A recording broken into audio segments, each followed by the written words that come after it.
Please rating the refuge. Rohingya. क्या आपको पता है आपकी मेहनत की कमाई से बनवाए हुए आपके घर में एक स्ट्रेंजर आके रह रहा है। वो आपके घर के सारे रिसोर्सेज का इस्तेमाल कर रहा है बिना आपके परमिशन के। इनफैक्ट अब ये घर भी उसी का हो गया है। क्या हुआ, समझ नहीं आया कुछ? अब अपने घर को रिप्लेस करिए अपने देश से और उस स्ट्रेंजर को रोहिंग्या से। अब आप ये सिचुएशन समझ सकते हैं। यही कहानी है भारत में होने वाले रोहिंग्या क्राइसिस की। पर क्या रोहिंग्या भारत के लिए सिर्फ और सिर्फ एक शरणार्थी संकट है या फिर एक प्लान डेंजर? मैं हूँ कंटेंट क्रिएटर और इस वीडियो का नरेटर बंधु।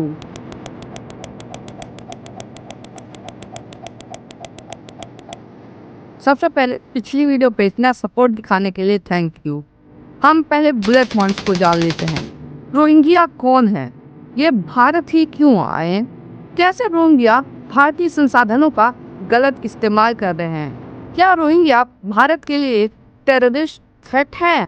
और इसका सल्यूशन और कंक्लूजन क्या है, जानेंगे ये सब हम वीडियो में एंड तक। वीडियो को एंड तक देखिएगा ताकि आपका पॉइंट ऑफ व्यू क्लियर हो सके और आप जान सकते हैं कि आपके घर में घुसा हुआ ये स्ट्रेंजर आपके साथ क्या क्या कर सकता है।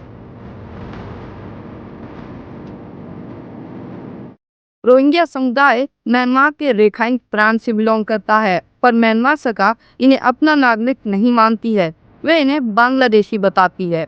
2012 और 17 में म्यांमार मिलिट्री ने इनके खिलाफ सख्त ऑपरेशन किया था, जिसके बाद लाखों रोहिंग्या म्यांमार से बांग्लादेश, भारत, इंडोनेशिया और मलेशिया आए।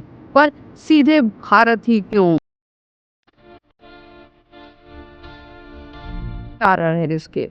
पहला कारण है भारत और बांग्लादेश का खुला बॉर्डर।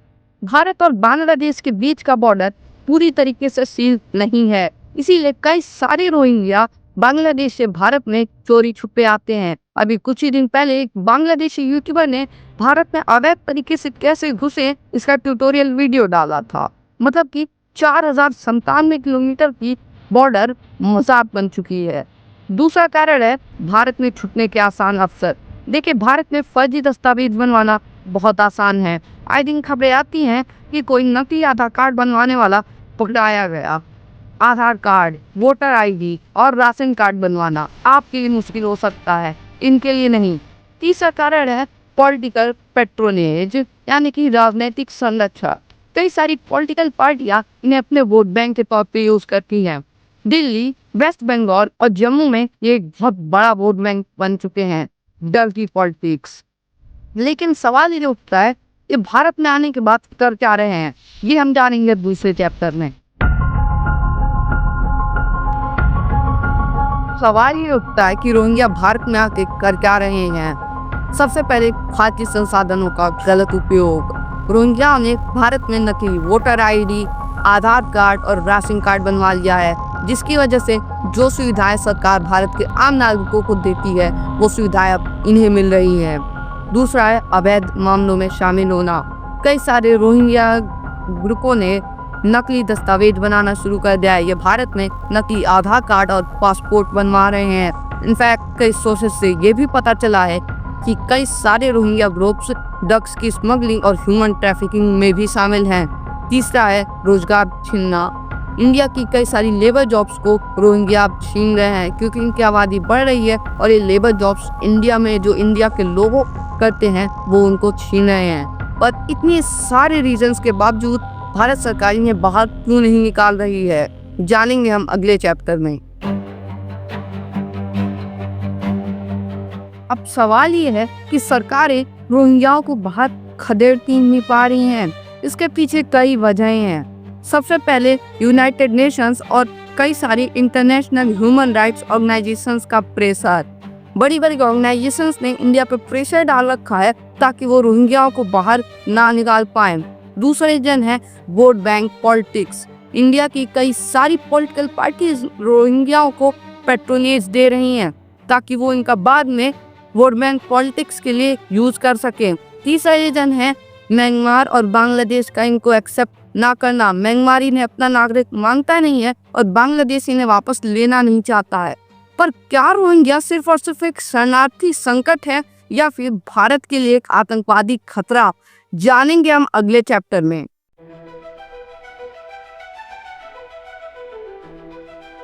क्या आपको पता है रोहिंग्याओं के तार आतंकवाद से भी जुड़े हुए हैं?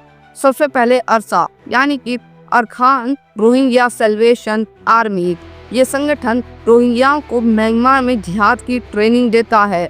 दूसरे नंबर पे है भारतीय खुफिया एजेंसियों की रिपोर्ट के मुताबिक कई सारे रोहिंग्या आईएसआई और पाकिस्तान और बांग्लादेश के कट्टरपंथियों से भी जुड़े हुए हैं। कई खुफिया रिपोर्ट्स के मुताबिक ये रोहिंग्या आईएसआईएस और अल-कायदा से भी लिंक हो सकते हैं। रोहिंग्या हमारे लिए इतने खतरनाक हैं, तो फिर इसका सल्यूशन और कंक्लूजन क्या है, जानेंगे हम अगले चैप्टर में। अगर हमें रोहिंग्याओं को अपने देश से बाहर निकालना है तो हमें कुछ सख्त कदम उठाने होंगे, जैसे कि भारत और बांग्लादेश की बॉर्डर सिक्योरिटी को बढ़ाना होगा।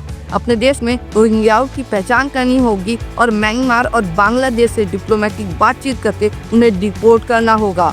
हमारे देश में चलने वाले फर्जी दस्तावेज बनाने वाले स्कैंडल को रोकना होगा।